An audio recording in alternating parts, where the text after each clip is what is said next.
అందరికీ వందనాలు. ఈ పవిత్ర లెంట్ కాలం అంటే ఏమిటో, దాని సందేశం ఏమిటో క్లుప్తంగా మీ ముందుంచబోతున్నాను. లెంట్ అనగానే మనం ఉపవాసం, నియమాలు అనుకుంటాం. కానీ లెంట్ అంటే దేవుడు నిన్ను అడిగే ఒక ప్రశ్న. నీ జీవితాన్ని నిజంగా మార్చాలనుకుంటున్నావా? నీ జీవితం మారితే అదే లెంట్ యొక్క ఆరంభం. ఈ 40 రోజులు మనం ఏం మారుస్తున్నాం అన్నదే లెంట్. దానినే ఒక ఆత్మ పరిశీలన అంటారు. లెంట్ ఒక కాలం కాదు, ఒక ఆత్మ పరిశీలన. లెంట్ అనేది క్రైస్తవులకు తమ జీవితాన్ని దేవుని వెలుగులో నిలబెట్టి తమను తాము పరిశీలించుకునే పవిత్ర సమయం. యేసు ప్రభువు 40 రోజుల లెంట్ సమయంలో యూదయ అరణ్య ప్రాంతంలో ప్రార్థన మరియు ఉపవాసంతో కాలం గడిపారు. బాప్తిస్మం తీసుకున్న వెంటనే దేవుని ఆత్మచేత నడిపింపబడి అపవాది చేత శోధింపబడుతూ 40 పగళ్ళు 40 రాత్రులు ఏకాంతంగా ప్రార్థనలో గడిపారు. ఈ 40 రోజుల ఉపవాస కాలం యేసుక్రీస్తు తన భూలోక పరిచర్యకు ముందు తండ్రి అయిన దేవునితో గడిపిన సమయానికి ప్రతీక.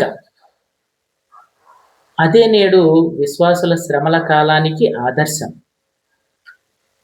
యేసుక్రీస్తు అరణ్యములో 40 రోజులు ఉపవాసం చేసి శోధనలు జయించినట్లే ఈ 40 రోజులు మన జీవితాల్లోని పాపాలను, బలహీనతలను, చెడు అలవాట్లను గమనించి వాటిని జయించుకునే అవకాశంగా లెంట్ మనకు ఇవ్వబడింది.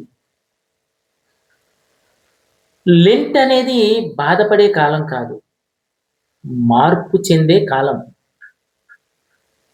దేవాలయం మనకు 3 స్తంభాలు ఇచ్చింది.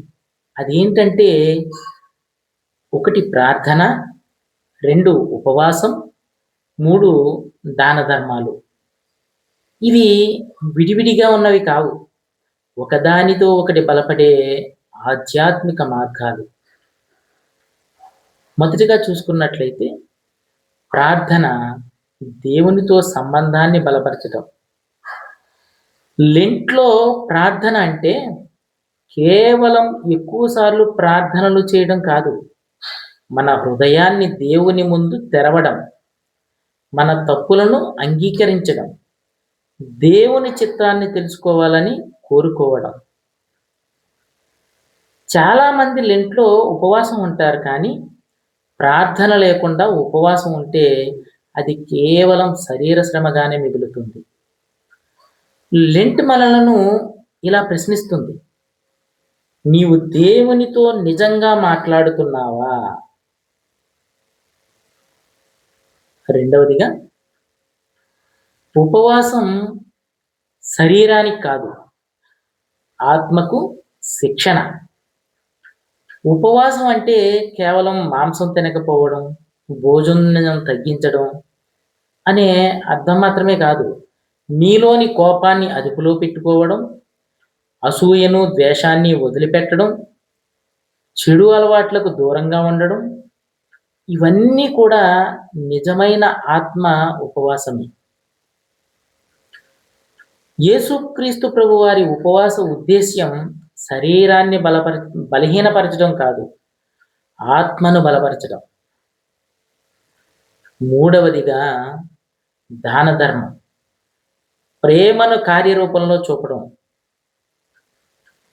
లెంట్లో దాన ధర్మం అంటే మన దగ్గర మిగిలిన డబ్బు ఇవ్వడం మాత్రమే కాదు, బాధలో ఉన్నవాడిని ఆదుకోవడం, ఆకలితో ఉన్నవాడిని అన్నం పెట్టడం, ఒంటరిగా ఉన్నవాడిని పలకరించడం. ఇవన్నీ యేసుక్రీస్తు ప్రేమను అనుసరించే మార్గాలే. ప్రార్థన మనలను దేవునికి దగ్గర చేస్తే, దాన ధర్మం మనలను మనుషులకు దగ్గర చేస్తుంది. లెంట్ యొక్క అసలైన లక్ష్యం, లెంట్ చివరి లక్ష్యం ఈస్టర్ రోజున ఒక కొత్త మనిషిగా నిలబడడం. గుడ్ ఫ్రైడే మన పాపాల తీవ్రతను గుర్తిస్తే, ఈస్టర్ మనకు కొత్త జీవితం సాధ్యమే అనే ఆశని ఇస్తుంది. లెంట్ అనంతరం మనం వేసుకోవాల్సిన ఒక ప్రశ్న ఒక్కటే. 40 రోజుల తరువాత నేను నిజంగా మారానా? చివరిగా ఒక మాట. లెంట్ అనేది భయపడే కాలం కాదు. శిక్షించుకునే కాలం కాదు. తిరిగి దేవుని దగ్గరకు వచ్చే కాలం. మన జీవితాన్ని సరిదిద్దుకునే అవకాశం.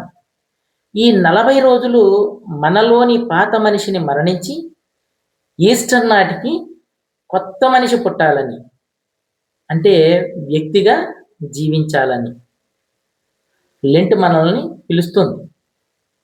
లెంట్ నీకు నాకు ఒక నూతన ఆత్మీయ అనుభవాన్ని ఇస్తుంది. ప్రియ స్నేహితుడా, సహోదరి, లెంట్ అంటే శ్రమల కాలం కాదు. నీ లోపల ఉన్న పాత జీవితాన్ని విడిచిపెట్టి క్రొత్త జీవితంలోకి ప్రవేశించే అవకాశం. దేవుడి కొద్ది మాటలు దీవించునుగాక. ఆమేన్.